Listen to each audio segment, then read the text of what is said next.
Good morning to everyone. First, I would like to thank our speaker, Professor Dr. Amira Sariyanti Firdaus, or you can call her Dr. Amira, for being here with us today. And I would like to thank everyone for taking your precious weekend for about 1.5 hours or 2 hours today to talk about the issue surrounding your study, which is supervision. Okay, just to let you know that today's session is a little bit different from our previous webinar because today is going to be very, and I hope very, very highly interactive. Okay, we want to focus on you. We have our expert, supervisor, charming supervisor, Dr. Amira, who has been very renowned as a very, very good supervisor. Okay, so today I will ask few questions to kick off the discussion, and Dr. Amira will answer. And I will read if you have any comments or concerns or issues you wanted to discuss with Dr. Amira. I will read it from your text in the chat box. Okay, so while we are doing this session, I do hope more questions are coming in the chat box. Okay, if we need more information or explanation about your questions, I would invite you to turn on a microphone and perhaps your webcam if you are comfortable doing that, so that you can answer, or sorry, you can ask the questions to her personally. Okay, let me introduce our esteemed guest speaker today. Dr. Amira Firdaus is an associate professor at the Department of Media and Communication Studies, Faculty of Arts and Social Sciences, University Malaya. She is currently Deputy Director for Professional Development at UM's Academic Development Enhancement Center, or ADEC. Okay. Between 2019 and 2021, okay, Dr. Amira has graduated 5 PhD students, with one more soon to do his Viva next month. Okay, this is the best part. In total, Dr. Amira has supervised over 30 postgraduate thesis students, including PhD, Masters by Full Research, and Mixed Mode Master Dissertation. Okay, but that does not include the coursework master's projects that she is overseeing, as well as the final year undergraduate research projects. Okay, so she has a lot of students and supervises. In addition to her own students, okay, Dr. Amira also informally mentored other PhD candidates, and currently she is getting a professional coaching accreditation to offer academic life coaching to PhD students and young lecturers. Dr. Amira obtained her PhD in 2012 from the University of Melbourne, Australia, and her thesis was suggested for consideration of the Chancellor's Prize for Excellence. Okay, and her thesis has been published as a book by renowned publisher Taylor and Francis, London. So Dr. Amira, thank you so much for being here with us. I'm so happy to have you today and hope to learn a lot from your experience. Thank you, Dr. Farrah. It's really my pleasure. Thank you so much for inviting me to speak to all of these postgrad students. I love postgrad students, especially PhD students. Yeah, it's your forte. I know you. Okay, so to start off the discussion, can I ask you, what do you think, or what does effective supervision means to you, Dr. Amira? Okay, from a supervisor's perspective, definitely, I guess effective supervision would mean that the student comes to me for supervision and completes their degree in a timely manner. I think students might also have the same idea of what an effective supervision is, because that's the end goal basically, right? You want to make sure that you get your supervision so you can get your thesis done, and then you can get your PhD or your master's. But in addition to that end goal of actually getting the thesis out, I think effective supervision, or rather, it's actually something that both supervisors and students have to work together with. So the supervisor has a role to ensure that they try and supervise as best as they can. And students also have a role to be proactive and also to do what they can to ensure that their supervisor is giving the best supervision that the supervisor can give to the student. So it's really a two-way, interactive, mutual understanding, I guess, between the supervisor and student. I totally agree with you. You have more than 30 students as your supervisors, and you probably don't know or don't remember who have approached you, who have not, and what's their current progress, because you have more than that. It's not just postgraduate students. So it's a mutual collaboration, right? Okay, so Dr. Amira, can you share some examples how your students get good supervision from you, or what your students do to ensure that they get the best out of you as the supervisor? Okay, I guess one of the things that my students do, or those students that I feel get the most of my attention and get, I guess, in a way, the most of my involvement in their thesis are the students who make a point to contact me. Because I have so many students, I have like, well, not 30 exactly now at one go, many have graduated, of course, but at one point of time, I actually had over 20 plus supervision students. So I really need students' help to actually come to me, be proactive, and tell me that, you know, they need to see my comments, or they need my comments on something, or they want to come and see me. So I actually have a number of students who have been really, really excellent at basically managing or supervising me to supervise them. That's very useful, actually. And one of them, she's graduated now. I'm so proud of her. She's now a lecturer in Taylor's University. I guess it's okay, I can share what her name is. Her name is Dr. Hanis, Dr. Nur Hanis Muhammad Nur. Now, she is really, really good in the sense that she will contact me very often, and she will actually say, Kak Mira, can we have a meeting at this particular time? And when I respond and say, and I confirm the meeting, she actually then sends to me summaries of what it is that she wants to show me, or what it is that she wants to talk about. And she does that for almost every single meeting. And she is also very, very polite and very nice. And I'm actually highlighting Hanis as well because we had a co-supervisor. So Hanis had me and another supervisor, and what she did was that she proactively made sure that the other supervisor and myself, she made it easy for us to supervise her together. She would send us emails and CC both of us. And she created a WhatsApp group so that all three of us were in the WhatsApp group together. If she met one of us separately, she would then update the other person on, you know, what had gone on with the other supervisor. So that was very, very useful.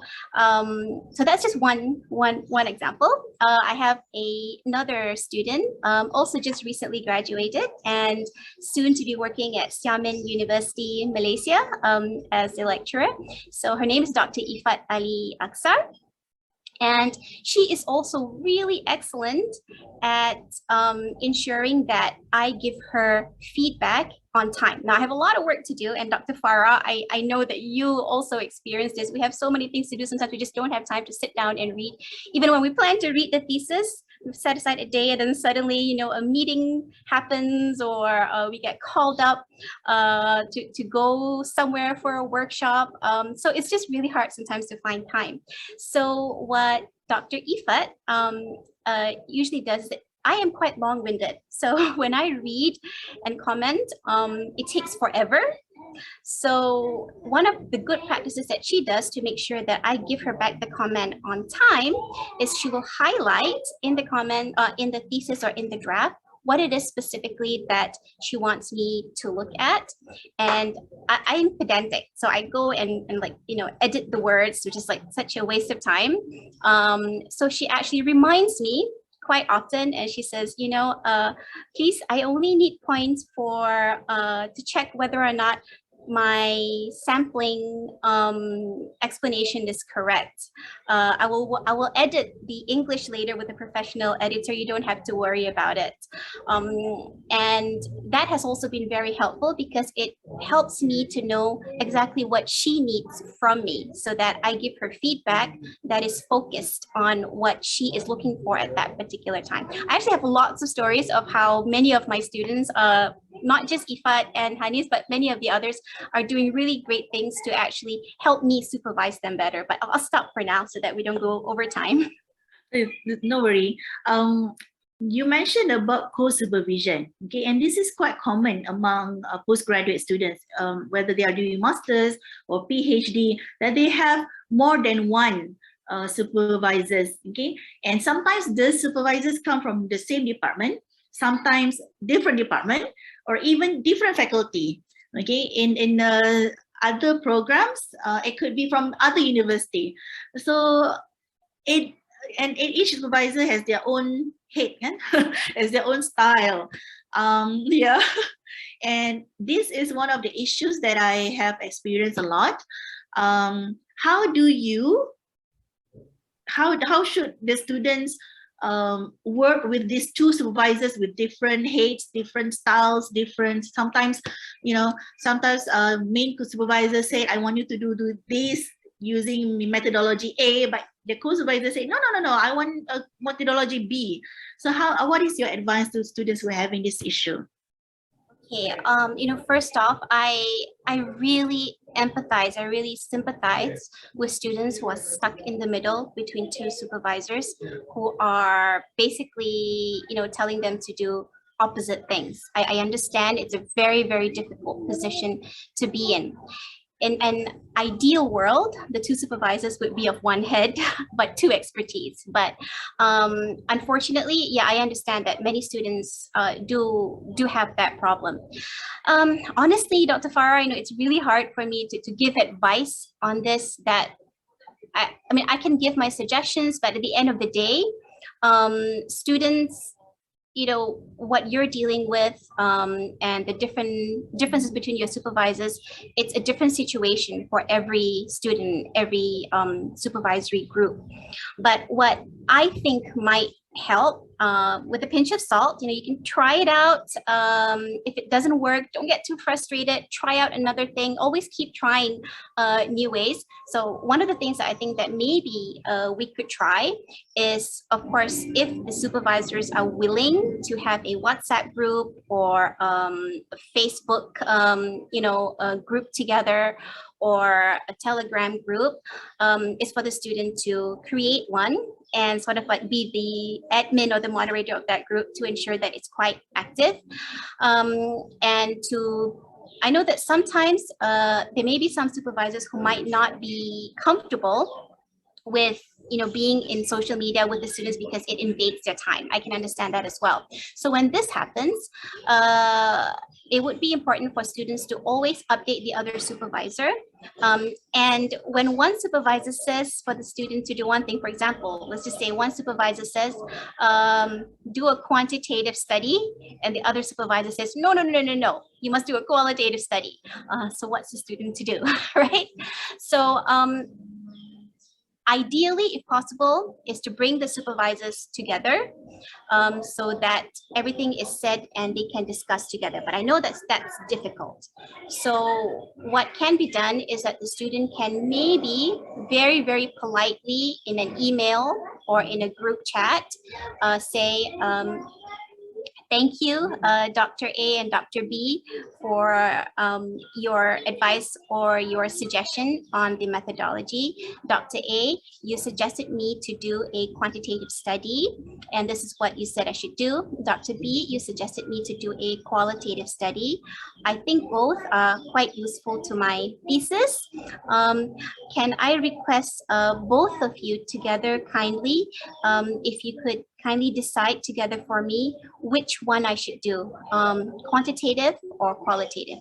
So in that way, hopefully, the two supervisors have to, even if they don't engage with the student in the email, but they are actually aware that another supervisor is saying something else. And of course, with co-supervision, there is, it's difficult sometimes for students to manage both the personalities of the supervisors, because you could have two supervisors with very strong personalities. You could also have one supervisor who maybe the student prefers, maybe it's a better supervisor, but doesn't have a very strong personality, and that supervisor just ends up listening to the other supervisor who has a stronger personality or is, you know, a more famous professor. That can be very challenging as well. So in these cases, I think one of the things that the student can do, one of the things that's most important for the student to do is to always maintain respect and to show respect and be polite to the two supervisors. And most importantly, to not complain about the other supervisor to the first one. I mean, you can explain that you're having problems or you don't understand what the second supervisor is saying, or what, you know, the direction that they're saying, you feel like you disagree with it.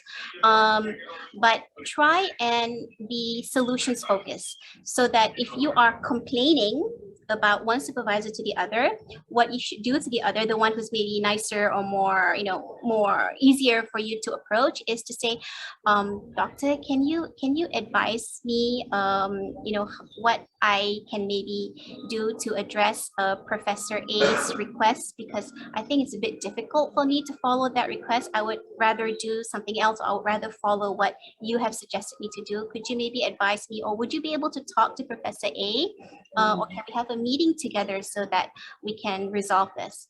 I know it's, so I hope that it might work for some of you at least. Yeah, Dr. Amira, I as a supervisor myself, I think that co-supervision is also not easy for supervisors as well, because sometimes the supervisors come from different thoughts, different school of thoughts, and different ways of doing things or conducting research. But I found it is very beneficial, as you mentioned just now, to have co-meeting in the very beginning. And if possible, try to have co-meeting together with everyone, like every once a month, and try not to just approach one supervisor, right, Dr. Amira? Or I will create another issue. There was a question from the chat from Marcus Ho, and Dr. Amira, good morning. Doctor, I wonder, is it necessary to have a co-supervisor? What is the purpose of co-supervisor? I'm about to enroll for my PhD study. Okay, thank you so much for that question. Depending on what your university's rules are, sometimes it is necessary simply because it is the rule in the university that students must have two supervisors. But in general, one of the reasons that universities, you know, may implement this rule is that for one thing, in case anything happens to the first supervisor, the student already has a second supervisor or another supervisor, and their work would not be interrupted, you know, having to go and look for a new supervisor and explain again and negotiate again the study that they're doing. So that's one reason why universities might actually, you know, appoint two supervisors or more than one supervisor. But another very good or important reason is because students' theses, you know, the topic that you're doing, are very, very specific. You know, the thesis has to be a very specific and focused research study. And at times, you may have a supervisor who might be an expert or knowledgeable in one aspect of the thesis or of the study, but he or she may not be expert in another aspect of the study. And so because of that, it is useful to have a second supervisor to come in, or sometimes even a third supervisor, although that's quite rare, to come in and provide expertise on that particular aspect. And in fact, Dr. Farrah and I are probably going to be co-supervising a student together as well. And the reason that we're doing that is because I am supervising one aspect, basically the study aspect, and the study actually involves training. And Dr. Farrah is, of course, the expert in instructional design. So she will be supervising the module development and the assessment, evaluation of the training effectiveness. So that would be my answer, I guess, a bit long, sorry. Thank you. Thank you for sharing. In other university, it may not be common, like in University Malaya, right? I think in my faculty of education, it is common to have 2 supervisors. However, for students who have not yet enrolled and who have not yet been assigned with a specific supervisor, you can make your own decision first. Okay, before you start enrolling in your PhD or master's program, usually masters, they will assign later, a second semester, right? But for PhD, usually you will contact your preferred supervisor first, okay? And you can ask that person whether he or she would like to nominate someone else to be her co-supervisor, or she would like to supervise alone, okay? Sometimes, most of the time, they will say that just put my name first as supervisor, and looking at your proposal later in semester 2 or semester 3, she will then propose who she thinks needs to be there. I think that is the safest way. And I myself have that kind of situation. I supervise first, and then when I see there is a need for maybe a statistician to step in, I will invite the statistician to be co-supervisor. That is also selamat lah for all of you. I hope so. Okay, there is many questions coming in. I try to summarize them. From Rumaiza Abu Bakar and also from Nurul Ruwaida. Okay, they are asking about communication with the supervisor. What is your advice on how to manage supervisors who don't like to be supervised in the way that you mentioned? Okay, not all supervisors like constant communications. And the same goes to Nurul Ruwaida, who asks, is it okay to contact your supervisor through WhatsApp? I feel like I am invading her privacy even though they granted permission for me to contact them through WhatsApp. What do you think, Dr. Amira? Sorry. Okay, firstly, regarding contacting your supervisor through WhatsApp or how often you kind of like contact them. Yes, it's true. Some supervisors may not like too much intrusion. It gives us a lot of stress and anxiety as well when the student is asking, where's my draft? Where are your comments? I need it now.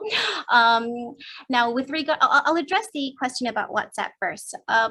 Usually a supervisor who is open to being contacted via WhatsApp would have already contacted you via WhatsApp, because otherwise, you know, they know that if they contact you via WhatsApp, obviously they'll be giving you their number. So what you can do is, like what Dr. Farrah said just now, it's good to set this to decide things early on.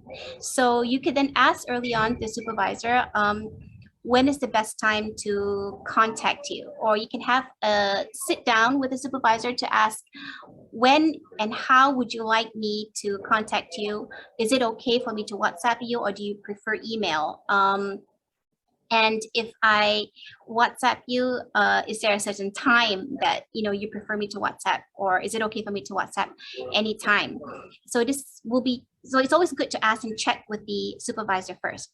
If a supervisor says, yeah, sure, WhatsApp me anytime, usually they mean, yes, it's okay to WhatsApp them. But of course, we'll be reasonable as humans. We may not WhatsApp someone or text someone in the middle of the night or on the weekend unless it's really an emergency. Unless, of course, your supervisor tells you, text me anytime, I'll reply when I can. So that's okay too.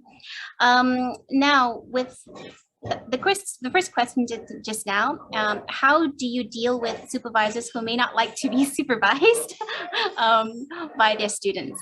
Okay, I think one of the things that you can do is, again, to maybe set schedules or request your supervisor if you can set schedules for when you meet, when you submit a draft, to them, and when they might return the draft to you, and when they might expect your corrections. So for some personality types, okay, actually, the most important thing is really to understand your supervisor's personality, whether they are, you know, relational people, whether they are focused on productivity, whether they are concerned about time. So trying to understand your supervisor's personality would actually help a lot in how you supervise or manage your supervisor.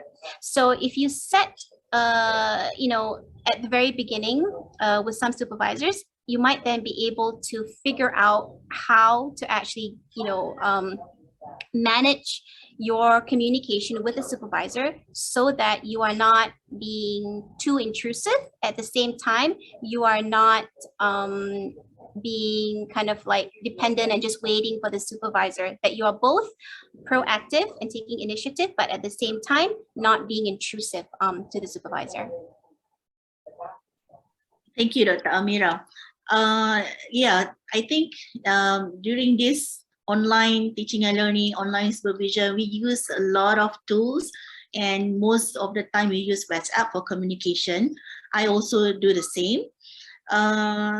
Just one thing that I would like to advise to all students, okay, we also have personal life. Okay, you have to remember we are human beings. We have kids, we have our own family, we need also time to breathe. I always tell students, please feel free to WhatsApp me anytime, but do not expect me to answer or reply to you immediately. Okay, this had happened to me when I was teaching undergraduates. I hope this is okay, Dr. Amira, for sharing also my experiences, even though I'm supposed to be moderator.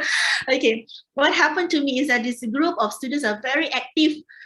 They are very into the teaching and learning process. They are very, you know, orang muda kan very bersemangat, right? So they keep on texting me like 11 at night and ask what to do next. It's because they are so engaged with the learning content. So I have to tell them that I'm sorry, I can't reply to you right now. I will answer the next morning. Okay, and so that became my policy afterwards, that you can contact me anytime you like, but you do not expect me to answer immediately. Okay, so that works. Okay, Dr. Amira, actually I think we have 2 or several supervisors actually in this room. Okay, I guess they are supervisor based on the question. First from Dr. Raja Ili Irina from UMK. Thank you so much, Doctor, for joining us. Dr. Ili, she called herself, say that due to COVID, we have to supervise the students virtually. Do you have any tools online to help the supervision? Okay, and another one, I think also this is a Dr. Wait, Dr. Zahir also here lah. Dr. Zahir. Okay. Yeah, Dr. Zahir said, I will suggest to set up a communication convention with the supervisor. What are the office hours and expectations? Yeah, betul lah, Dr. Zahir. Okay, Dr. Zahir also our friends from ADEC. Thank you for joining us. Okay, I'm trying to find out. Tadi I saw someone sounds like a supervisor to me. Kejap ya. Tadi someone asking about. Okay, I lost because banyak sangat. Okay, Dr. Amira, what do you think about what are the tools for supervising online? Okay, Dr. Zahir is actually the expert on online tools, but since you asked me, I guess I will have to answer that as well. It actually depends. Okay, sorry, this is from a supervisor, right? Not from a student? Okay, all right. Sorry, doctor. I missed that. Okay. Some of the tools that I use, I supervise heavily via WhatsApp and also Telegram. And that is, of course, one tool that can be used because it's quite easy to do mini supervisions or have mini sessions where students can send us or students can send supervisors short drafts, not more than 3 pages or maybe 1 paragraph. So we can get very quick feedback, and it's not stressful for the supervisor. I get stressed when like I get 3 chapters suddenly and I have to read and comment, but if I get like 3 pages or 3 paragraphs, it's a lot easier to deal with. And so instant messaging is very useful for that. I would actually recommend Telegram, because Telegram actually allows you to store the documents, the files, and the images in their server, so it doesn't take up memory on your phone. Of course, now since the pandemic, a lot of supervisors are also doing supervision via Zoom and via Microsoft Teams and via Google Classroom. And that's also great, because in addition to being able to simulate that face-to-face meeting with the student, these other applications also allow you to kind of like organize the supervision files and organize and keep a record of the supervision. So for example, if you're using Microsoft Teams, you can actually use Microsoft Word online with Microsoft Teams, so that when the student is doing corrections, you can immediately see the corrections and you see the latest corrections. And the same thing for the student. If your supervisor is giving comments on that Word document, it's a live document. And I really recommend collaborative documents, because it really helps to avoid the problem of which version did I send you, which version are we looking at now. And additionally, every time that you have a collaborative document, you can easily update it in case something comes on board, comes to mind, so you don't have to keep sending another document, and so it really saves time. So yeah, that would be my suggestion for tools. In addition to that, of course, phone call is also a very useful tool. Just a phone call. Email is also very useful, because it helps us to keep track. At least there's a written record if you want to go back and check, because there'll be so many drafts that we're dealing with. But at the end of the day, the tools that we're using very often comes to what the supervisor is most comfortable with. It would be great if we could, cater to every student and what every student is most comfortable with. But unfortunately, because we have so many students, so we do have to decide that we are most comfortable with. But it would be useful to also provide a little bit of training or orientation to students who may not be familiar with those tools. Yeah, Dr. Zahi also share about Microsoft Teams, and of course, he is also very expert in Microsoft Teams. Kalau Dr. Zahi have time, nanti later we will try to connect with Dr. Zahi. He has a lot of ideas about online tools. Dr. Amira, I would like to baca, there's a lot of questions. I'm so sorry kalau I terlupa ataupun terskip you. Syarul Nizam, Junaini, macam kenal. What if my supervisor didn't comment on my first draft after 2 weeks? Should I just proceed with my second draft? Okay, and in bracket, after politely reminding him or her. Okay, and there's also someone who asking almost the same question. Okay, sekejap.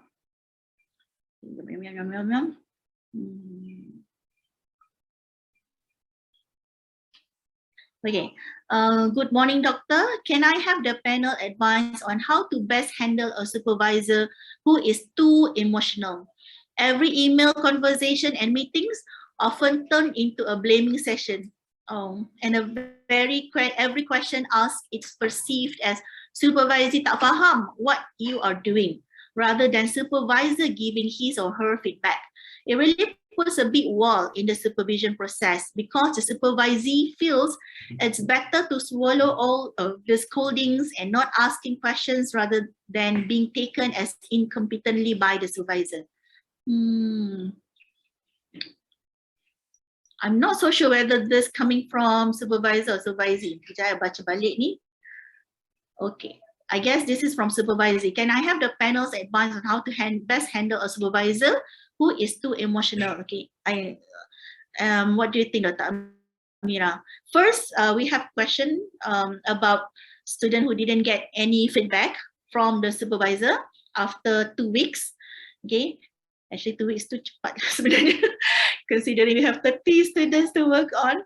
Lagi satu is what do you think about supervisor who is too emotional? They're not giving constructive feedback, always just blaming the supervisor rather than telling supervisor what is the direction. Yeah. You're muted. Okay, these are actually Okay. very, very difficult questions. And I can imagine, you know, the stress and what the students are actually going through facing this situation. So let's talk first about what I think might be the most difficult issue. I don't have any, you know, solution for a supervisor that is extremely emotional, or a supervisor that usually belittles the student, or if this, sometimes the supervisor may not be doing that on purpose or may not realizing it. And it's actually the student feeling that the supervisor is being too emotional or too critical.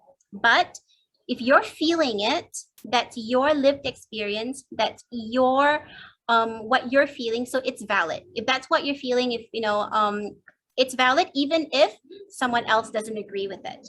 So what do you do when you feel like you cannot ask questions to your supervisor because you're worried that you might, you know, look incompetent because they're always saying that you're not doing well or you don't understand? Honestly, that's really quite difficult to answer, but I think some of the things that you can do to lessen the impact, to sort of like do self-care and lessen the impact on your emotions and your psychological stress is, you already know that the session is going to go very, very in a way, you know, very stressful or very negatively. So what you need to do is to design your time or around that session so that before the session, you take time. If you need an hour, or if you need half an hour, or even the whole day before that, you take time so that you do things to calm yourself. So it depends on what is helpful for you. It could be exercise, it could be prayer, it could be just simply resting or having time out with your children. You do that so that you already build up a reserve. It's like a bank account, you know? You put in a lot of money in the bank so that when you need the money later on, you can take money out from the bank. So you do things to make you happy so that in your psychological bank account, you have a lot of happy credits or good feeling credits. And you need to really put in a lot into that account, because a lot of that happy credits will be used up, will be taken out and withdrawn during that session. So before the session, you plan as well what exactly you're going to do after that session. To, again, you have to replenish all of that happy credits that's been lost during the session. So you already set to yourself, okay, I have a meeting with Professor B at 3 o'clock on Monday. So the whole of Monday morning, I am going to go to a spa. Or the whole of Monday morning, I'm going to go and work out, or I'm going to have chocolate the whole day. Okay, maybe that's not a good idea. Just have a little bit of chocolate, but a lot of fruits and vegetables as well. So then you go for your session. And then, but before that, you say after the session, it will end at 4 or 5 o'clock. Then I'm going to go to a spa, or I'm going to take a long shower, or I'm going to prepare for myself in the fridge my favorite iced tea or my favorite ice cream. And after the session, I'm going to go and take that ice cream and watch my favorite show on Netflix and eat it while watching my favorite show. So these are, of course, not solving your problem with the, I understand it's not solving the supervision problem, but it's very important to do self-care, because the PhD can really deplete you, especially if you are, you know, in a sort of like toxic or negative relationship with your supervisor. So I'll go now to the next question, or the other question regarding not getting supervisory feedback or comments on your draft, even after politely reminding multiple times. I understand it's embarrassing, you feel bad, you don't feel comfortable reminding your supervisor that you're chasing them, but you have to do it because, you know, your CD is coming up or your submission is coming up. So they're actually definitely, one is, of course, the reminder, but we can also look at some other alternatives of getting feedback. Okay, so you can try it out a little bit. If it doesn't work, try something else. So one of the reasons that I cannot speak for other supervisors, but for me, one of the reasons that I might be late with giving feedback or comments on a draft is if I get a very long draft and I don't have time, and I get stressed. I look at it, oh my God, this is like 30 pages. Okay, I'll just set it aside. I'll find time tomorrow and I'll read it. And of course, tomorrow I get busy and I don't read it. So it's helpful if you give work to your supervisor for you to read in small chunks, maybe a section. So this is what I ask from my students, maybe just one section or just 3 pages, or even sometimes just one paragraph. It's like a small thing. But that little bit of text or draft that you give to your supervisor needs to come with a structure so that the supervisor knows, oh, okay, this little section belongs in chapter 3 under the subheading research ethics. So then the supervisor actually can give comments, not just on the small, tiny draft, but also know what the larger context or where the draft that actually fits. So that is helpful. For some, okay, you can try that. Hopefully it might work for some. If it doesn't work, you can try some other things as well. Another thing that you can do is to talk to your supervisor and ask them, how would you like to receive my drafts that will make it easiest for you to give comments and return it to me, and what's a good time frame for you? Now, this is actually something that some of my students, actually, I think my earliest student that I told you about, Dr. Hadis, had done this. She just point blank asked, what is the best way that I can give you a draft, that will be easy for you to look at it and give me comments quickly. So some supervisors will be able to tell you exactly like what I just told you just now. I want short drafts together with a structure. Some supervisors may not yet know what works because they're just simply used to receiving a whole chapter or a whole proposal and then going through it. So you can try gently say, Dr. A, I'm working on my full proposal now. Would it be helpful? But I only need comments, or could you give me comments on the literature review if you don't have time to read the full proposal? I'm sending you my full proposal. I'm also sending you another document, which is a copy-pasted extract of the literature review, in case it might be easier for you to just look at that because it's shorter. And you can also ask your supervisor, do you prefer to get it in hard copy or in soft copy or in PDF? So one of the things that actually Hanis, and also I have another current student now, Frank, and also another student, Amri, had done, and actually all my students are doing that, and Dr. Ifat as well. They had been very, very proactive in giving me the drafts in multiple forms. So if it's a long draft, they actually, print it out and send it over to me. At the same time, they give me the Word copy and the PDF copy. So when I have time to go through the Word copy, I can make comments there. If not, I can just go through the written drafts and look through that and give comments on that. So that's one way. Now, if you allow me just to share one more possible way of getting comments, which is a bit unorthodox, okay? I understand you can try all these things and it still may not work. Supervisors are just really overloaded. You wouldn't believe how much work we have. And sometimes if you're not getting comments back from your supervisor, I would actually recommend never sitting still, okay? If you're still not getting comments from your supervisor, work on something.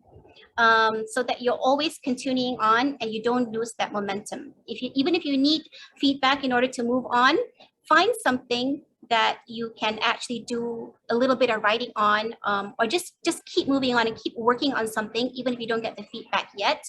I know that it's risky because you could end up doing the wrong thing, but think of it not as doing the right thing to put into the thesis, but think of it as practicing and ensuring that you keep the momentum of always going on, and expect that whatever that you're doing now is not perfect, and it definitely will have to be redone, and be okay with it. So that's one tip that you could use. Another one is, and I actually learned this from Frank and from Ifat, two of my students who are very, very proactive in sending out journal articles.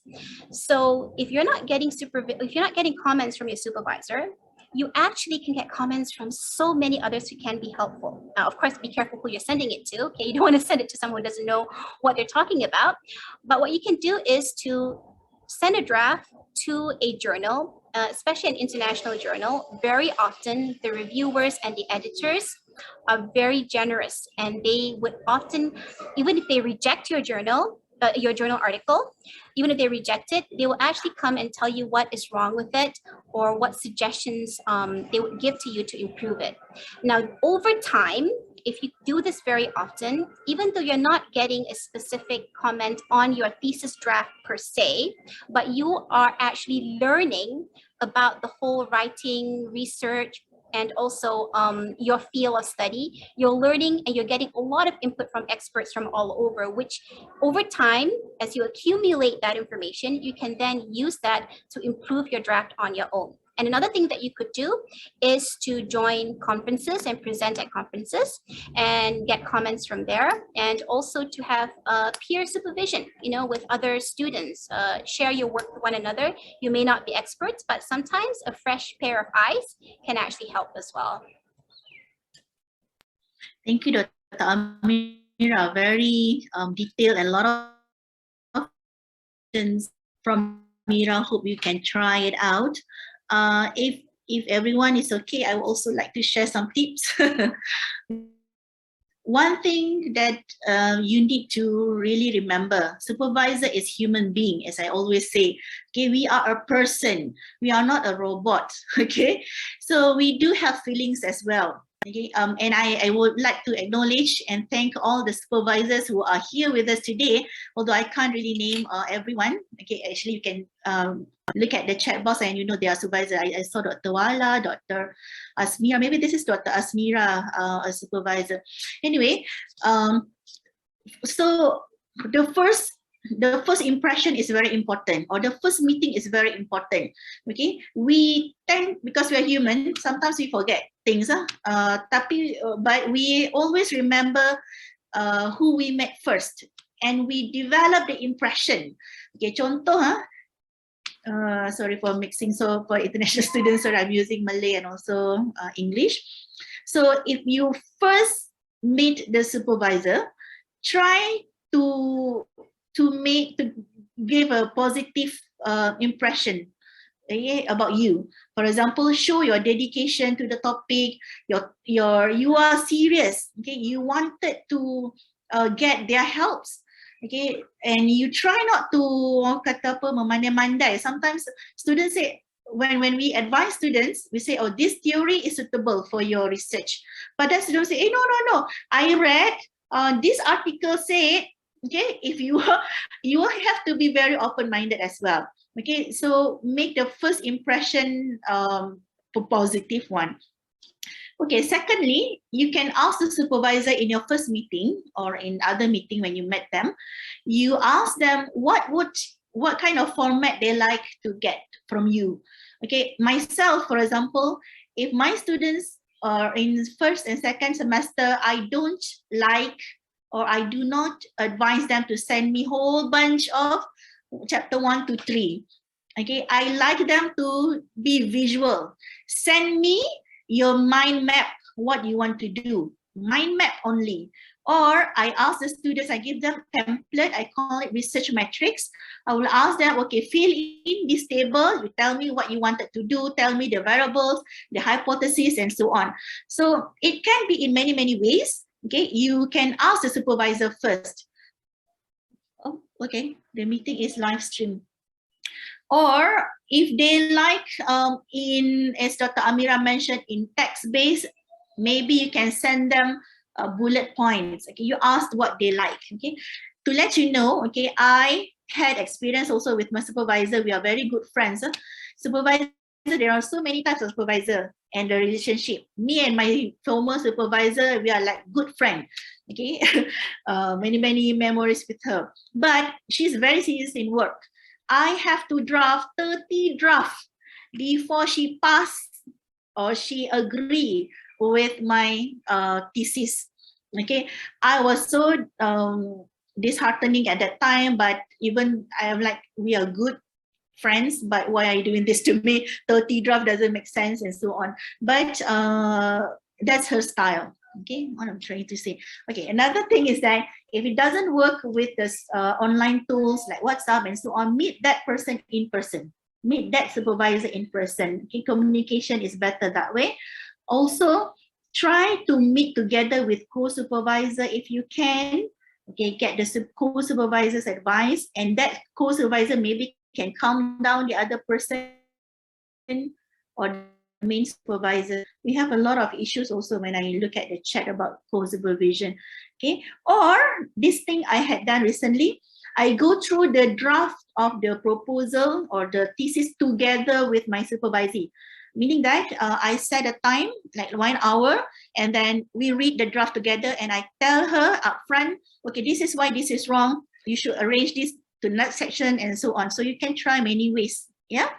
Okay, Dr. Amira, sorry to take your time and for the audiences. Okay, I would like to read from Amira. Okay, how do we develop a non-average student who shows anxious and avoidant behavior during their thesis journey? Okay, what's the role of the supervisor and that particular student? Okay, for this question, again, I think that on the student side, you may have a student who feel that they are engaged, but we feel that they are not. So again, whatever that the supervisor feels, even if the student doesn't agree with it, but if that's how we feel about the student, or that's how we feel about the progress, that is valid. And students, you also have to understand that if the supervisor is not happy with the progress, it's valid and it's real for the supervisor that it's not a good progress. So what can we do? Some of the things, I guess, it's really hard to say, it depends on the student itself, but it could be useful to have a one-on-one talk with the student, maybe outside of the normal supervisory meeting. If we normally meet in our office, maybe we can, go out and have coffee somewhere. Or if maybe perhaps if we often have meetings via online meetings via video conferencing, maybe we can try another way to sort of like have one-on-one time with the student, or we could just do it in a normal way in the office or during our video conferencing. But we tell the student, today let's not talk about the thesis, let's forget about the thesis and forget about the PhD for a while. Let's just talk about how you're doing, what's going on, how is life, your family, are you having any issues? So I think, I'm not a counselor, I'm not trained, I'm not a psychologist either, but I think sometimes if we talk to someone and we get them to open up, that might help them to feel a little bit more, a little bit better and a little more confident about trying to do something that is different or difficult for them. And maybe then they might be able to tell us what's holding them back, with their work. So, but then again, if you feel that a student might be suffering from depression or is extremely down, then if you're not a trained counselor or a psychologist or a psychiatrist, try to seek help for the student. You can gently suggest to the student if she or he needs to talk to somebody, give them the resources, tell them this is where you can go, the number that you can call, or even recommend an actual counselor or person. I hope that might be helpful a little bit, at least for some students and some supervisors. Yeah, thank you, Dr. Amira. I know you have some cases like that. I have to admit that during this pandemic or even before the pandemic, a lot of people experiences a lot of struggles and hardship in their life, and that impact their works as well. As supervisee and also supervisor, we need to acknowledge the mental health issues going on. Okay, and doing PhD and masters is not doing undergraduate. Okay, those who are in the journey, you know what we are talking about. I wanted to add to Dr. Amira's tip, maybe get help from other students in your group. Okay, sometimes students talk better with students. They may not be open up too much with the supervisor, but they like to have support group from their friends. Okay, so you can create that community with your friends who are under that special supervisor or in that faculty itself. Okay. Okay, I would like to read a question from Yuk Huako. Sorry. So sorry, and so sorry as well to Dr. Yoke. If I may just add on, something just came to mind, so I just want to share. I think this has actually, one thing that supervisors can do is sometimes we do get very weak, I don't want to say weak students because everyone has their strengths, but sometimes we do get weak drafts and we do get weak or poor work.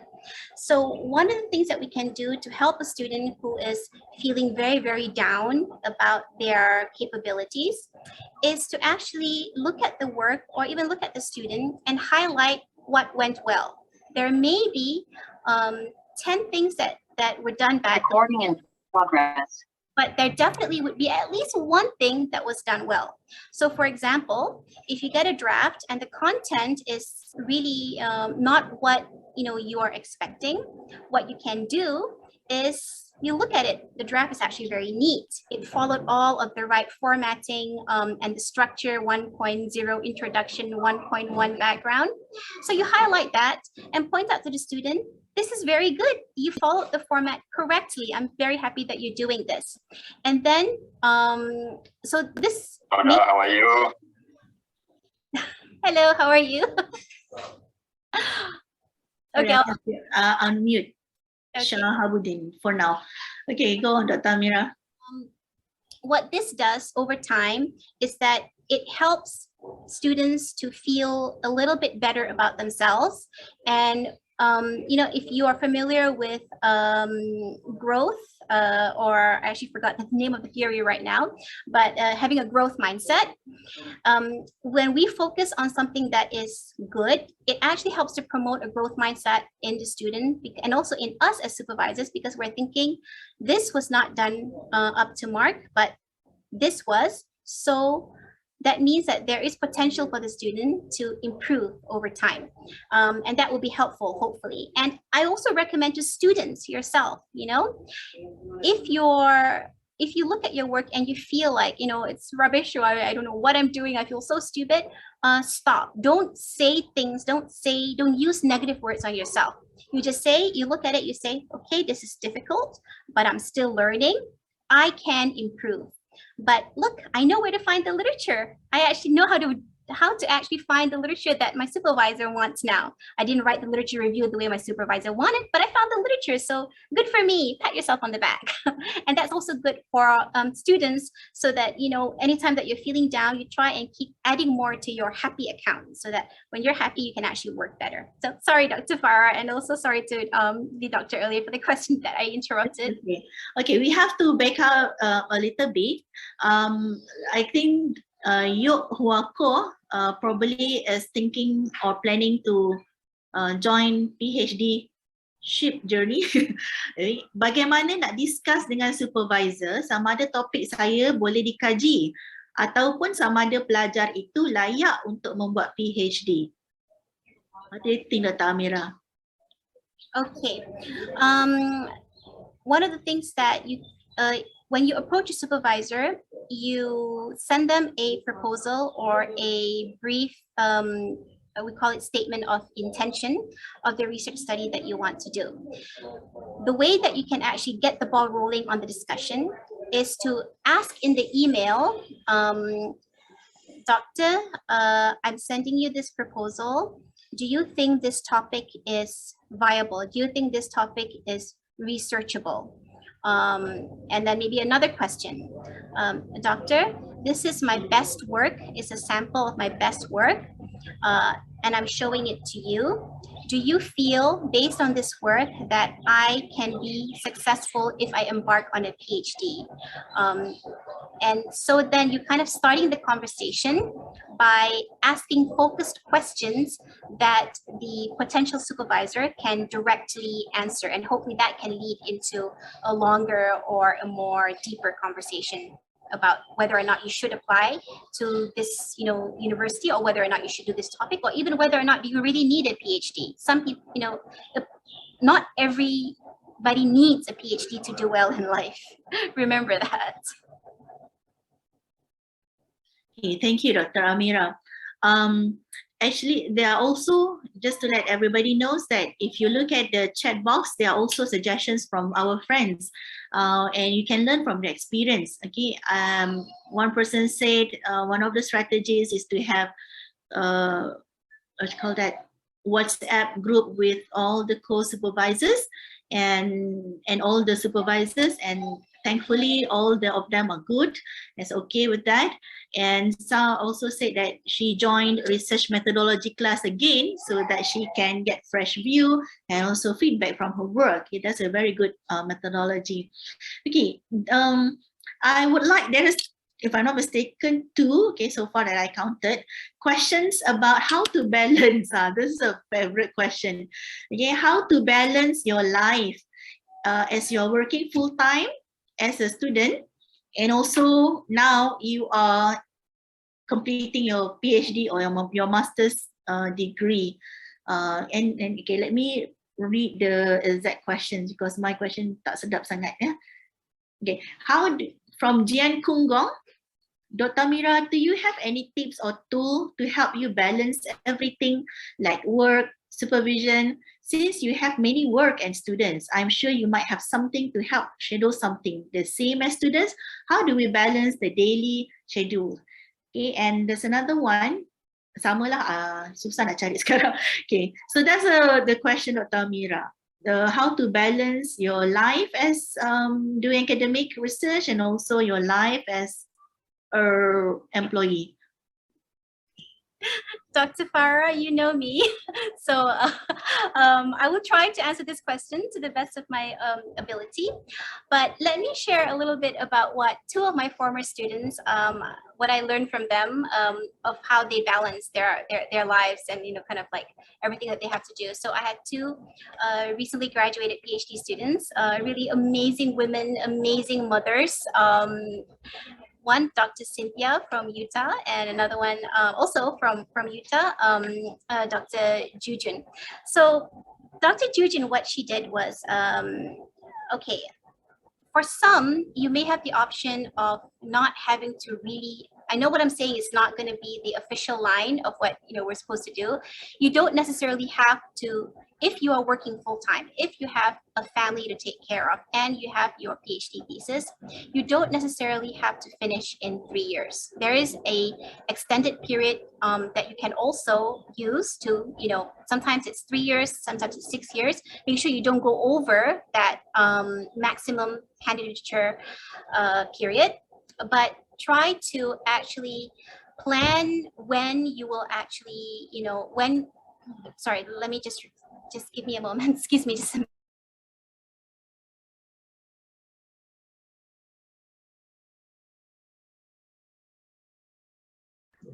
so sorry about that. That's the perils of working from home sometimes. Balancing, Dr. Amira. Yes, that's the balancing, right? So I'm actually working right now, giving a talk to I don't know how many people, but there's also family that kind of like needs my attention for something really urgent right now. But yeah, so that's part of the balancing as well, learning how to integrate work and life and study together. But just going back to what my student, Dr. Jujin, had gone through, is that, she set her priorities and she decided, I have a family, I have a full-time job and a PhD. I'm going to spend time with my family. And if that takes me longer to do the PhD because I only have 1 day a week to spend on it, then so be it, but I will keep to that schedule. And she was really an amazing person who managed to really, she spent so much time with her son and still managed to get an excellent, one of the best, theses that I think I've read among many others, but definitely a very, very good thesis.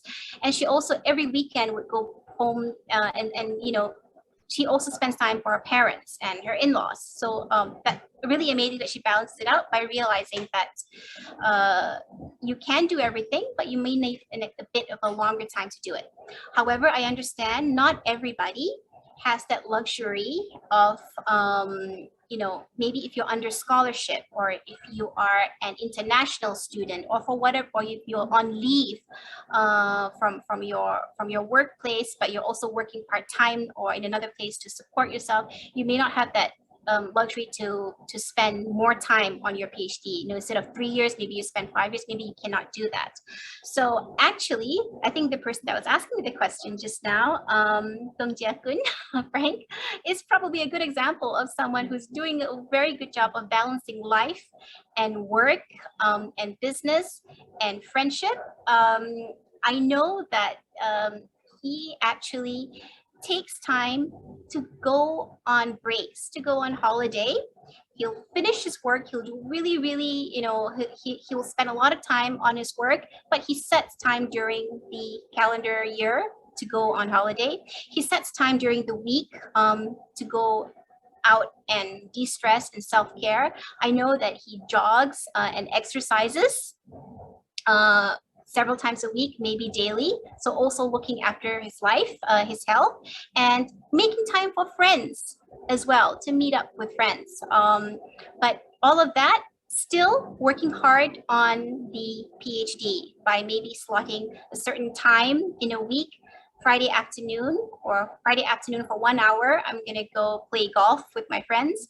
Before that, I'm gonna finish, my thesis outline. After that, when I come back, I'm going to start working on one section of chapter 4. So that will be the tips that I'm sharing from people that I've seen done quite a good job of managing work, life, family, and also PhD.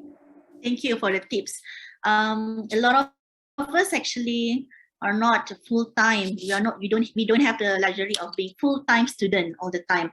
Okay, and actually, even if you have scholarship, you still have life to juggle. If I can share my story, when I did my PhD, in US, it's a foreign country, and we don't have, even though I got allowances, but it's not enough. I have to work.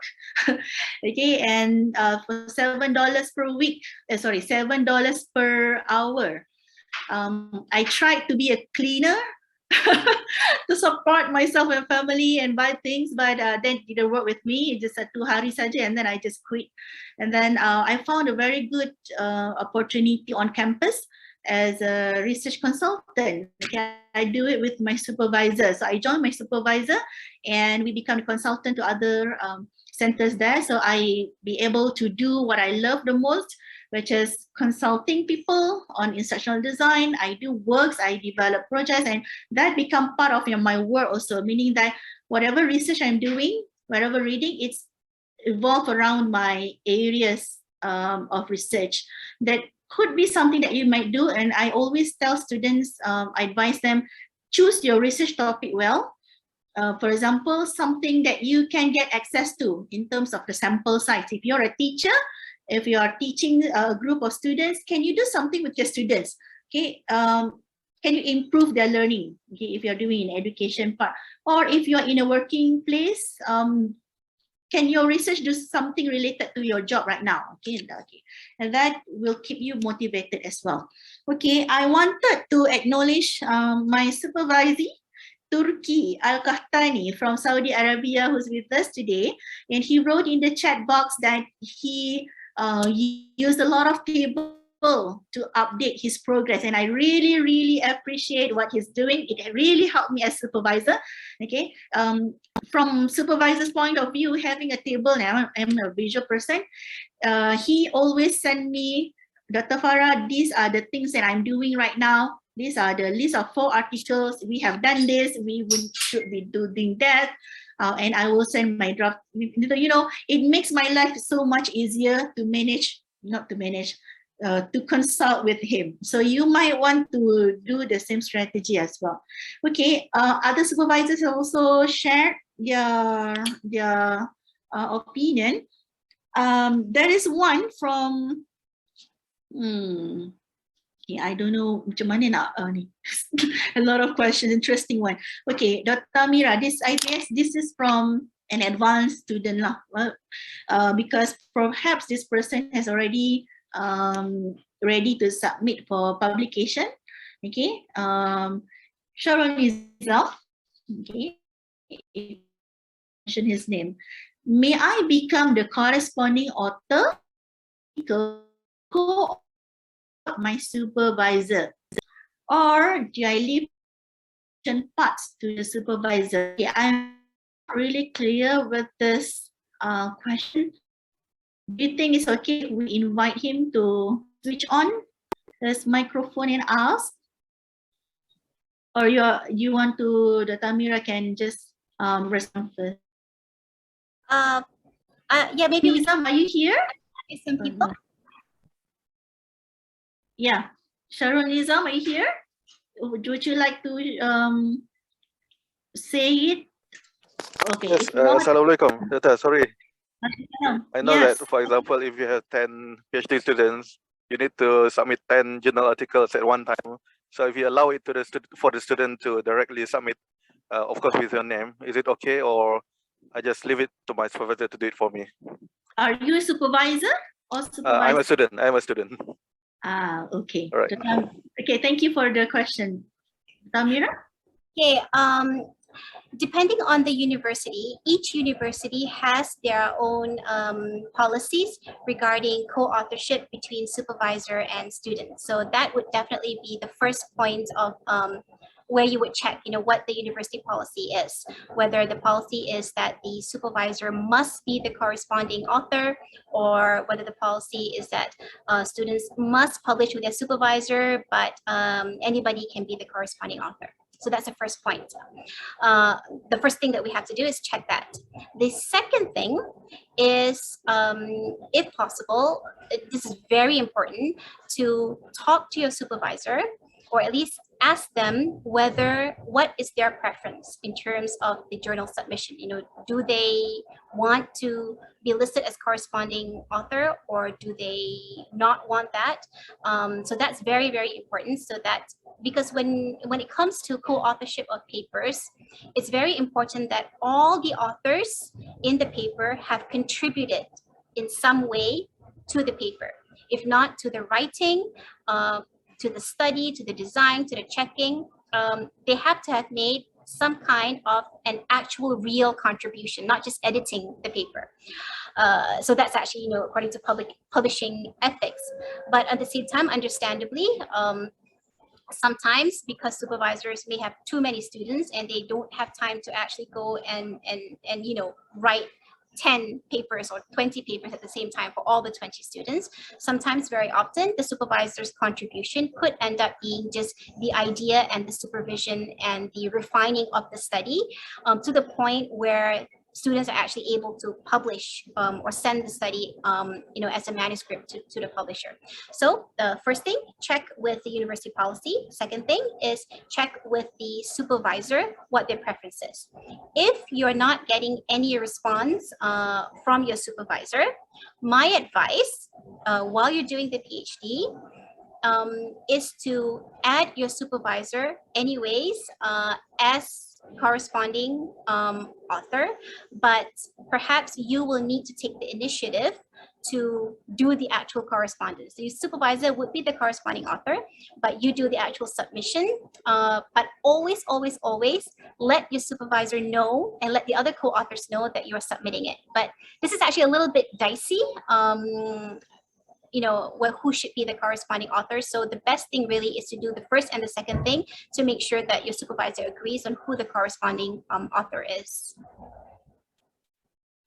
Thank you, Dr. Amira. I was trying to find, there's a convention of what kind of contributions someone should do to earn a place in the paper, in the publication, okay? Because sometimes, even though they are your supervisors, they may not be actively involved in your writing of the paper. But as Amira mentioned, always check first what is the university's requirement. Okay, I had experience and I've seen students who publish without supervisor. The publication is related really from her thesis, but she did not acknowledge the second supervisor. Okay, and this is different articles. Somebody worked on the publication and submitted only her name without her supervisor's name. Okay, so it was rejected. It was not accepted as part of the graduation. So thankfully, she has other articles. So let's say minimum in University Malaya is for social sciences, 1 ISI or 2 Scopus index journals. Okay, she got more than that. So the one that is not accepted for graduation is an extra. So she is selamat lah, she is safe in that sense. But always acknowledge your supervisor's contribution, even though okay, I have to back up a bit. Okay. Let's say you have fulfilled the minimum requirement, minimum number for suppose publication. So in the minimum number, you must put your supervisor's name. And in University Malaya, your supervisor, one of your supervisors has to be the corresponding author. Okay, some faculty are very strict. If you don't put your supervisor as the corresponding author, they will not be accounted as part of your publication for graduation. Okay, there are many reasons for that. Where I will not discuss today right now because of the time limitation. But you have extra, then you can choose who to put your name, who to put names in that article. Okay. Okay. There is a question from Rumaiza. How do you keep a supervisor interested in your thesis and your development? Okay, this is an interesting question. Okay, some seems to lose interest after the early stage or after the proposal defense. Kurungan hangat-hangat tahi ayam style. Amira, what do you think? Okay, the best way to keep your supervisor interested in your thesis throughout the entire duration for the 3 or 4 years that you're doing that thesis is to ensure that the study, the project, the thesis, the topic is actually something that is of interest to the supervisor. Of course, you're doing your own research and it may not be the supervisor's research, but as we say, we're only human. We have 10 different or 20 different students that we are supervising at the same time. As a human being, if I have 2 competing drafts that I have to read, and at the end of a long day, I'm very tired, and I'm actually reading this at night, before I go to sleep, and I'm already tired, I will probably pick up the draft that is on the topic that I am in, and in a topic that is similar to your supervisor's research interest. Not only can you get your supervisor's basically commitment and interest throughout the study period, but you also gain a lot more because the supervisor is engaged, the supervisor is knowledgeable, the supervisor is well-read, has context about that particular topic that they can actually share with you. They can give you a lot better input to make your thesis better. But what do you do when you already have a topic that the supervisor, it doesn't match the supervisor's research interests? That also happens sometimes, especially if you are assigned a supervisor or if you've already been accepted, and it just so happens that they accepted you, but the topic is not their interest. This happens sometimes because supervisors may not be aware that, especially younger and newer supervisors, they're very excited at first, and then work keeps piling in, and then they realize, oh no, I should not have accepted that PhD supervision of that topic because I'm not really that interested in it. Now I have so much work to do and I don't really understand the topic. So one of the things that you can do if you're already in this situation is that get your supervisor, if possible, interested in you. So this is a little bit of a strange, I mean, it's really a human connection. If you're able to develop a relationship, a friendship, or even a respectful mentor-mentee kind of relationship with your supervisor, so that they see you as a person that they like, as a friend, as a not a favorite student, but as a student that they have vested interest in, then they might be a little bit more inclined to go and look at your thesis because you already have that kind of relationship with them for them to spend time on it. And I know that this may not work in all supervisor-supervisee pairings, but sometimes it might. Now, I'm just going to share with you something that two of my students, actually many of my students do this, but two actually do this quite, 2 or 3 of them do this quite well. So a shout out to my student, Dr. Qasim from Pakistan, who graduated in 2019. And also a shout out to my student, Dr. Cynthia, who's like the most triple person that I've ever met, who is teaching in UTAR. So what they're doing is they always make me feel good. Okay, it's not about saying, oh, doctor, you're so smart, doctor, you're so amazing. It's not things like that, but they appreciate anything that and actually many students do this, but I just wanted to mention their names as well. They would send me and say, thank you so much for your time and your input on this little tiny thing. You're doing such a great job. I know that you have so much work to do, so I really appreciate this. And when I'm feeling down, even, they say, they take interest in me as well. Are you okay? You'll get better. You can talk to me if you want to.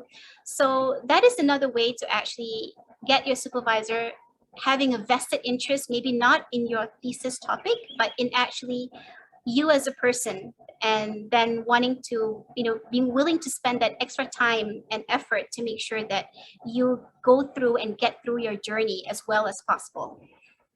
Yeah. Yeah, thank you, Dr. Amira. If I can add to that, you can also be very proactive in producing a lot of outputs.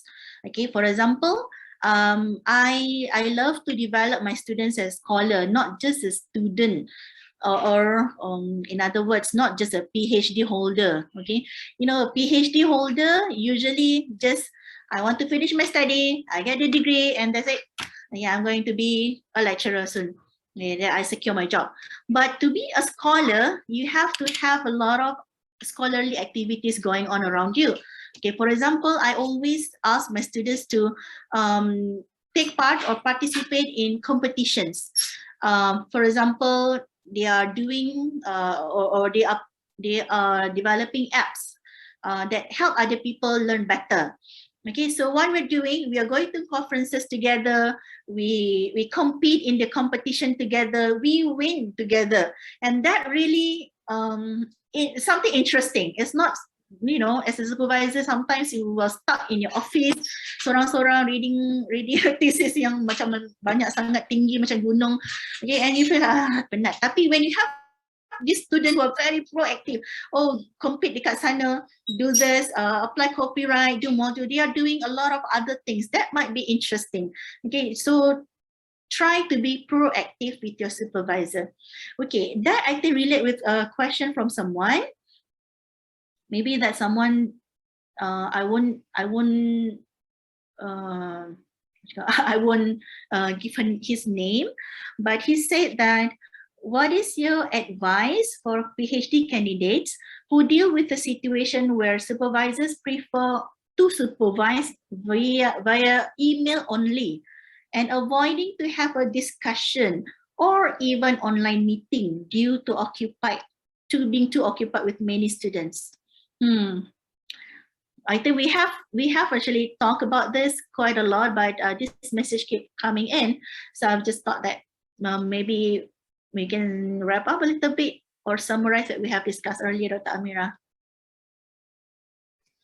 Yes, actually, even in there was a survey that some of you did just before you joined this webinar. I'll be sharing the some of the results of the survey. Maybe I'll send it to the organizer.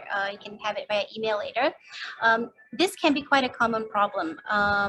And we have discussed this early on. So there are some things that you can do to, one of the things that you, sometimes if that is the supervisor's style, that they supervise only via email, they give comments only via email, like it or not, take the best out of what you can get out of that. If they don't want to meet you, although you really need to meet them, but they just say, they just give you their comments via email and they seem to be responsive via email, then take advantage of that and try and contact them via email as often as you can, or not as often as you can, but as much as you need to in order for them to be able to help you with your thesis. Unfortunately, supervisor and supervisee communication styles, work styles don't always gel. So the student has to be the one, unfortunately, because supervisors have so many students. So each student has to be the one to be proactive and take initiative and try to work with the supervisor style and find out the best way that the supervisor will respond to them. If it's via email, then via email it is. Take advantage of that. Yep. Never limit yourself. Utilize whatever you have around you to make the best out of it. Okay, that is an interesting question from Nick Nazala, Nick Jafar.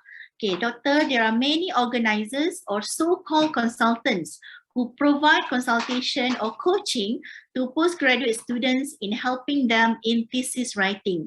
What is your opinion and advice to these PG students or postgraduate students on this? Firstly, be very, very vigilant, be very, very careful. Your thesis has to be written by you. You can get it, you can get a professional a language editor to help with the proofreading, but the thesis has to be written by you yourself. If you engage a consultant or a coach who teaches you, trains you to write your thesis better, and you do the work of writing, then that is actually a very good proactive thing that you're doing. But remember, the consultant or the coach has to be making sure that they have to be teaching or training or coaching you, but you are the one doing the work of writing. If the consultant or the coach or whatever service that they're giving says, takes your thesis and then basically edits it, rewrites it, rearranges it so that it actually looks different from your original draft, not just the grammar and the spelling, but the ideas, the content, the flow. Basically, it's a completely new draft. Then don't, if you already paid them, I'm afraid that might be money gone. Do not submit that thesis as your PhD or for publications, because you would be committing the act of plagiarism, which carries not only, it's bad for your reputation. Not only can you get dismissed from your university, if somewhere down the road in the future, if you manage to get your PhD, you manage to get a job, but somewhere down the road in the future, somebody finds out that your thesis or your publication was not written by you, there can be grounds to actually revoke your PhD degree. And of course, you could lose your job and your reputation. So never, never, never, ever let anyone else write your thesis for you. Maybe it's not about writing thesis for that person, but just guiding that person as a coach. Rather than having supervisor, maybe they have difficult supervisors to deal with who doesn't like to give comments, so they are working with outside consultants and coaches. What do you think about that? Okay, thanks, Dr. Farrah. I ran away with the question just now. That would actually be a good idea. It's actually one of those strategies that you can use to ensure that you get good supervision, even if it's not directly from your supervisor, or rather to ensure that you get good support and help for your thesis and for your research journey. Now, if you do engage an external consultant or an external coach, or even if you get advice from someone who is not your supervisor, it's good in the sense that you do get that kind of like progress and guidance that you need, but you need to be very, very vigilant and aware where this coach, what their background is, especially in terms of their field of research. If you are in, let's say that you are in linguistics, okay, and you get a thesis or a research coach, and their background is from communication studies. It sounds like it's similar, but the fundamental theories and processes in linguistics, in the field of linguistics, can be very different from the field of communication studies.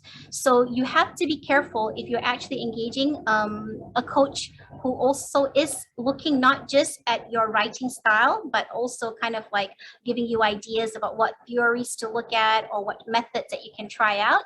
You have to always go back and check with your supervisor, or if you cannot get your supervisor's time, or you don't have a very responsive supervisor, go back and check with others, other lecturers or other PhD students in the same department doing similar kind of work. Go and look at the journals in your field, not a different field, journals in your field, and see, are they using these theories that my coach has suggested for me to look at? Are they using these methods that the coach has suggested for me to look at? So that's very, very important. And secondly,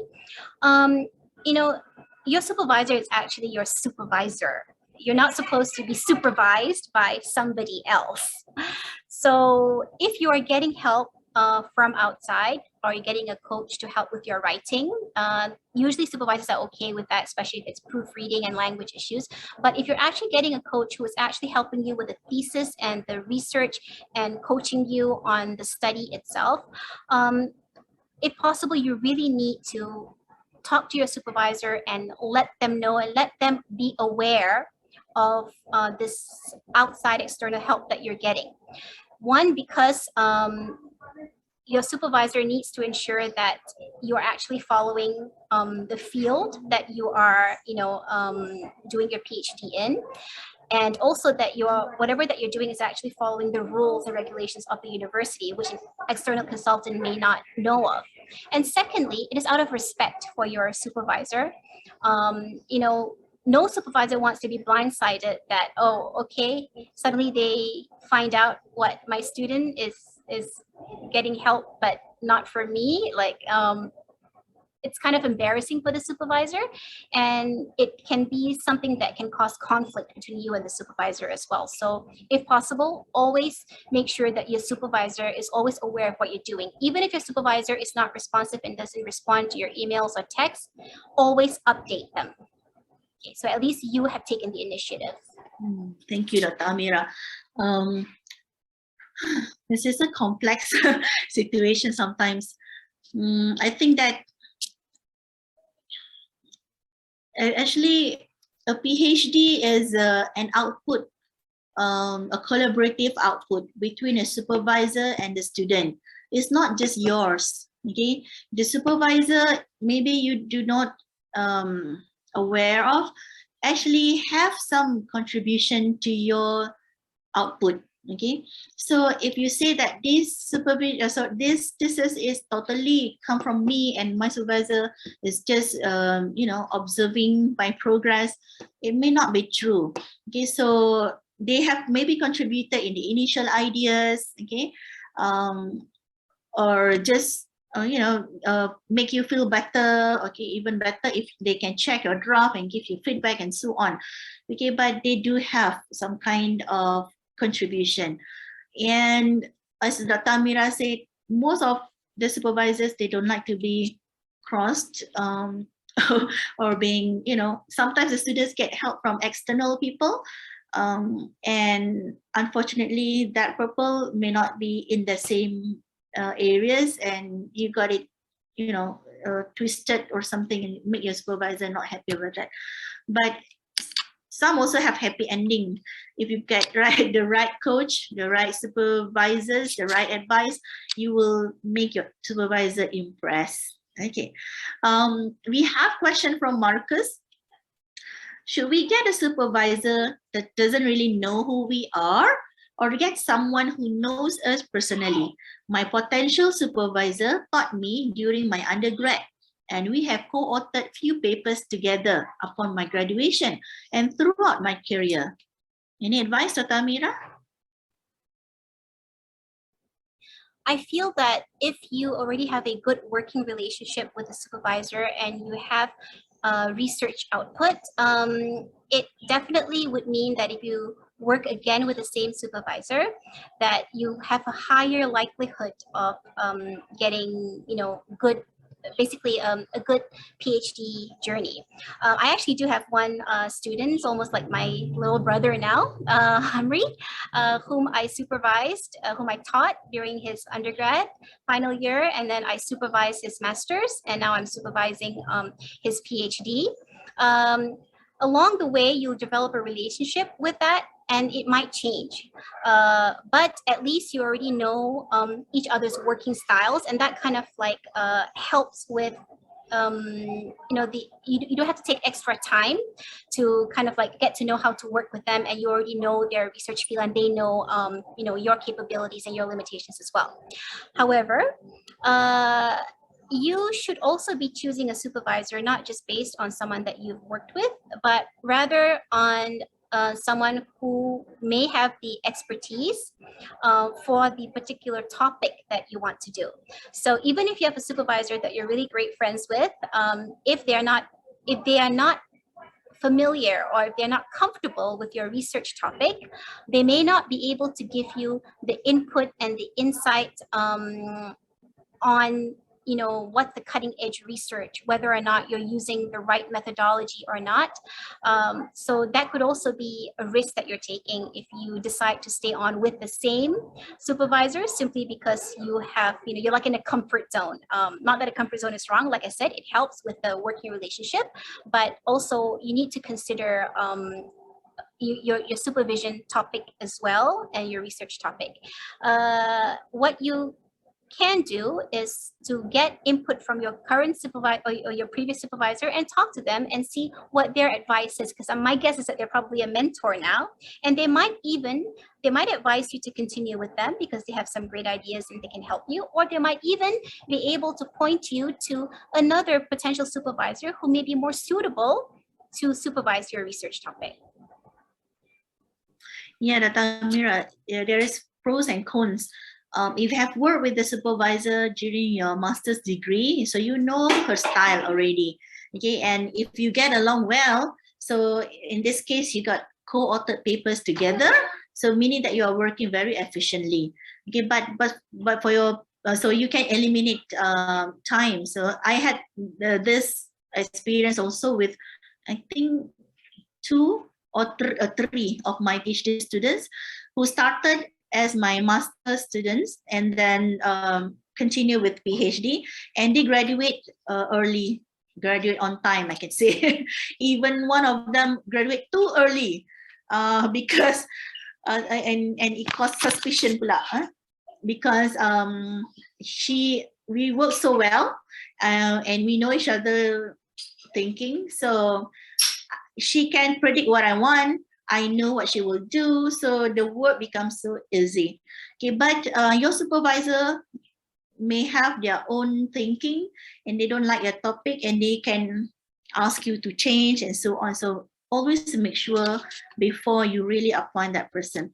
On different note, Dr. Amira, if I can share with the audience, there is a rule in supervision that I'm aware of. You cannot choose a supervisor, or a supervisor cannot choose a supervisee who has family relationship.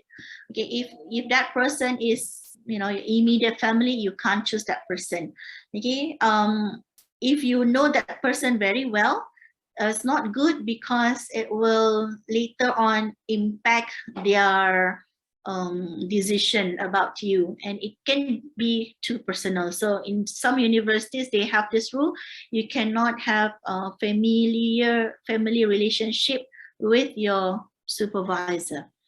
Okay, there's one question from Diana to the audience. We have about 20 minutes to go if Dr. Amira still have time with us. Yeah, are you okay? Okay. Okay.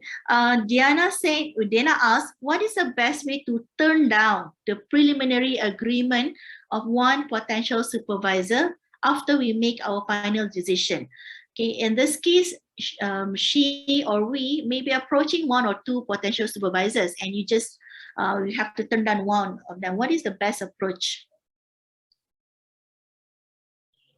I actually did this during my own PhD supervisor search, like long time ago. Definitely always contact them.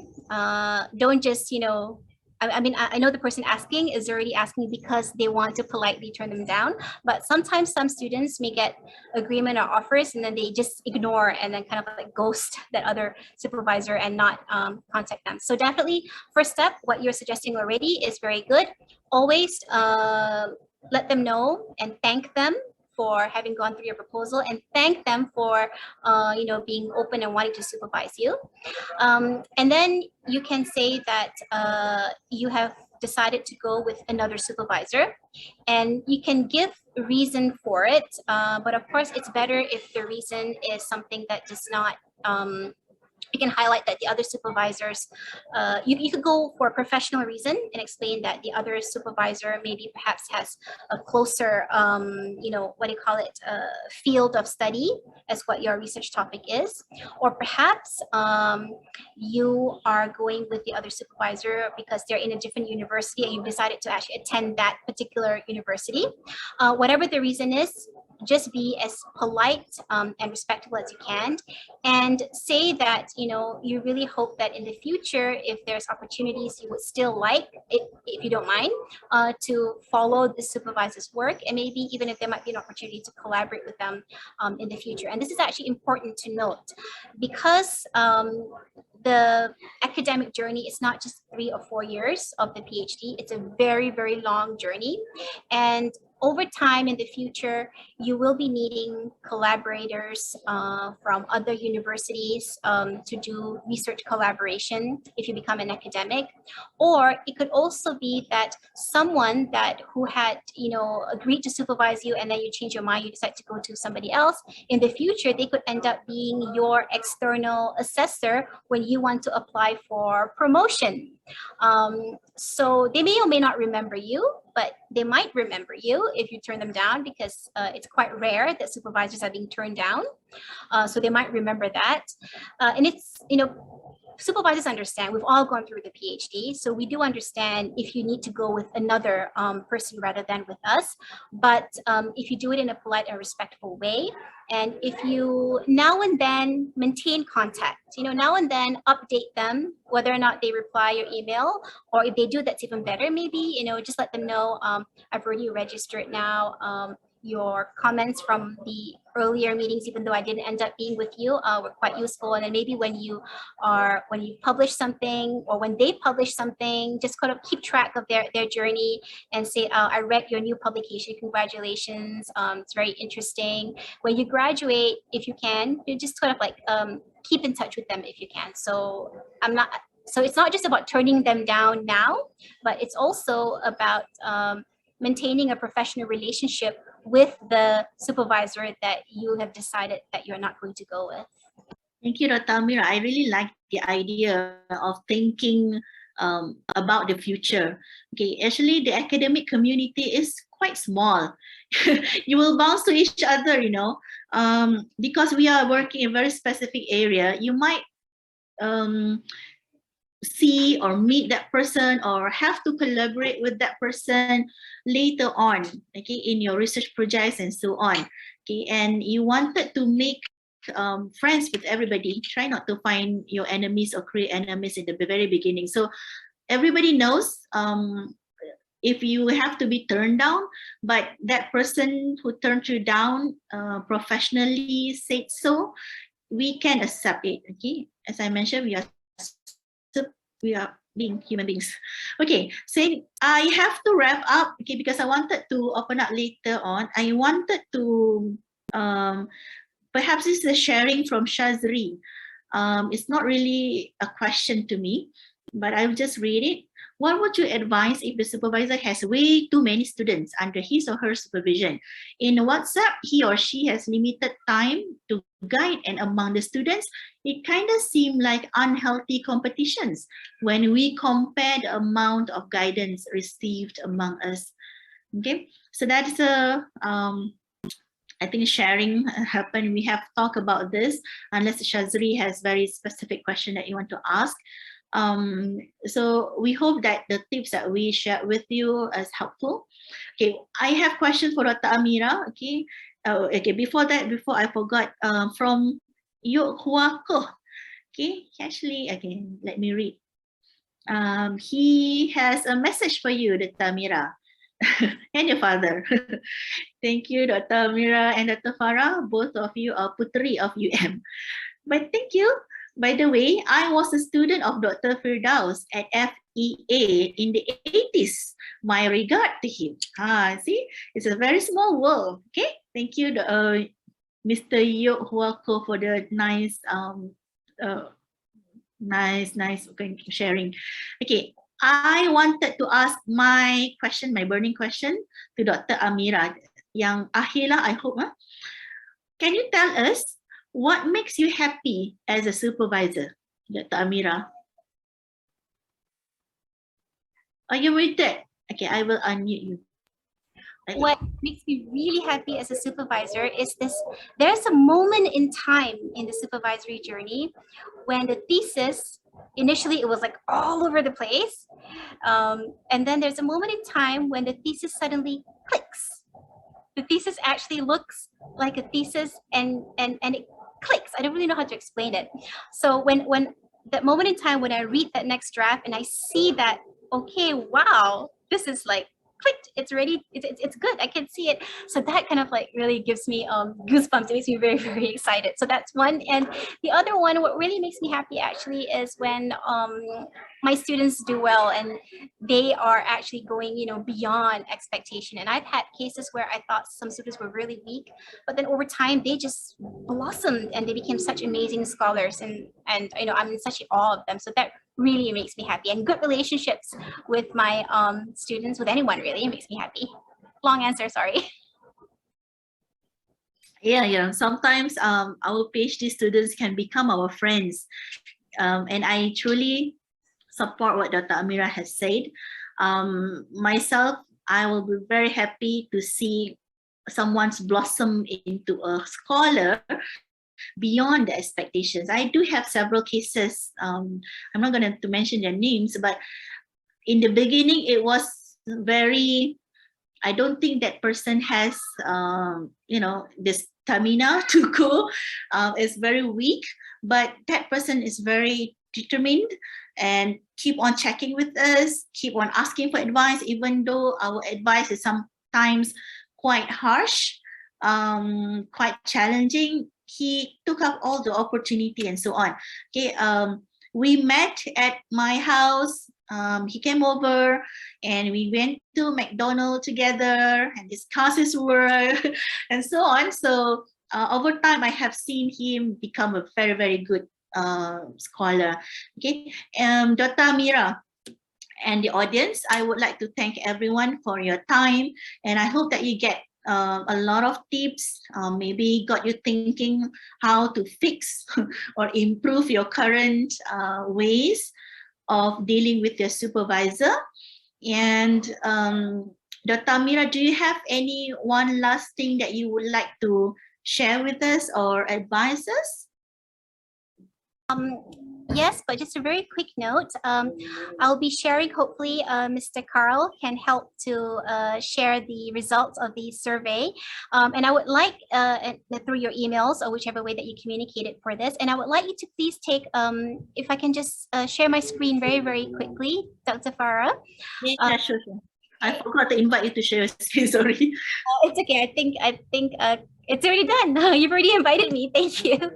I'm already sharing now. So there's actually a word cloud here. Oh dear, I'm so sorry. This is like not moving. But anyways, what I would like to advise everyone, if you get to see this, is to take a good look. I'm sure you'd be very interested to see the negative comments, and you'll be very interested also to see the what supervisors are doing well. But please take a good look at one question, which is my apologies for this, it's not working. I'll stop sharing. One question which asks about what you do to ensure that you get good supervision. So there's a lot of you have shared some of the very, very good practices that you have done to ensure that you get good, the best out of supervision, like always, being prepared, or always updating your supervisor, or always being on time, or making sure that you read up early, or making sure that, you know what your supervisor wants. So do take a look at that. I just want to, just as a parting word, I want to say thank you so much to Dr. Farrah for inviting me. I really had such a great time talking and also learning from Dr. Farrah as well.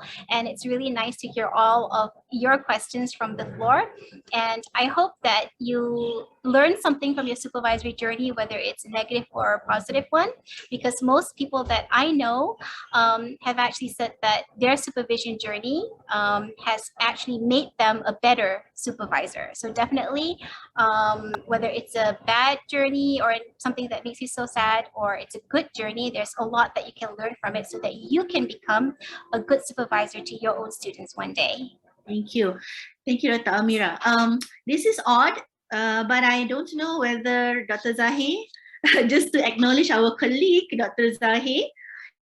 Dr. Zahir, are you okay to share some last words or advice to our PhD students? I'm not prepared. I know. That's why I say it's very odd. Tapi, maybe you have some insights, kah? You want to share?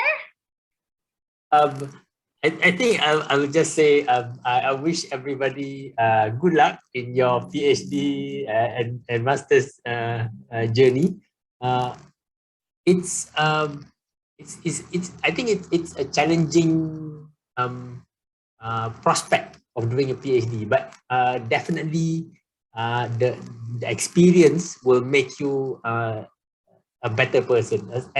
And my own experience doing PhD, it makes me much more humbler, I would say, because you realize at the end of the journey, you know so little about a very specific topic, and that is your PhD, and the world is so vast. Yeah, I think that's my parting words. Okay, thank you, Dr. Zahir, for the impromptu advice. Okay, we like to do this. We like to surprise our colleagues who are joining our session. So thank you, everyone. I hope that you can get some ideas and being so, inspired to do the change, be proactive, and no longer feel so sad. Okay, you know that you have some friends now, the network that you have. Somebody was asking about the recording. I think I will ask Carl maybe to answer. Okay, pass to you back, Carl. Thank you.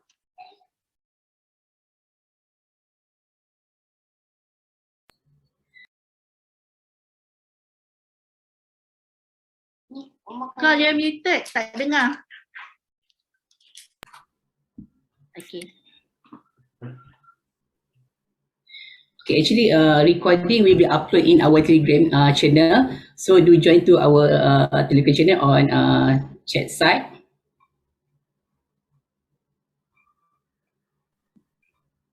Okay. That's all, Carl. Okay. Finally, we have finally come to the end of our sharing for the day. On behalf of the organizer, I would like to take this opportunity to thank our speaker, Dr. Amira, and our moderator, Dr. Farrah Dina, for taking time off of their busy schedule to be here with us and share their knowledge today. Okay, I also like to thank all participants for actively participating in today's event. This event not be success without all of you. Okay, before you take your leave, kindly ensure that you have complete the feedback form for the today's event. The link can be found in the chat function. Then you may leave the webinar session after filling up the feedback form. And lastly, I would like to apologize for any shortcoming or technical difficulty throughout this event. And last but not least, thank you and have a great weekend. Thank you all. Everyone, bye.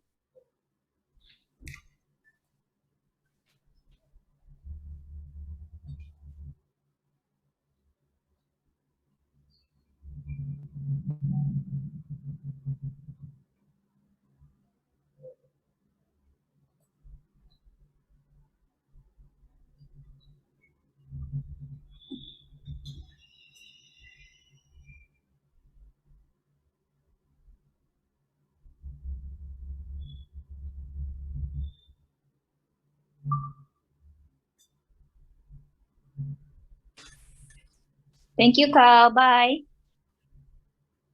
Okay, Shida, bye. Thank you. Bye.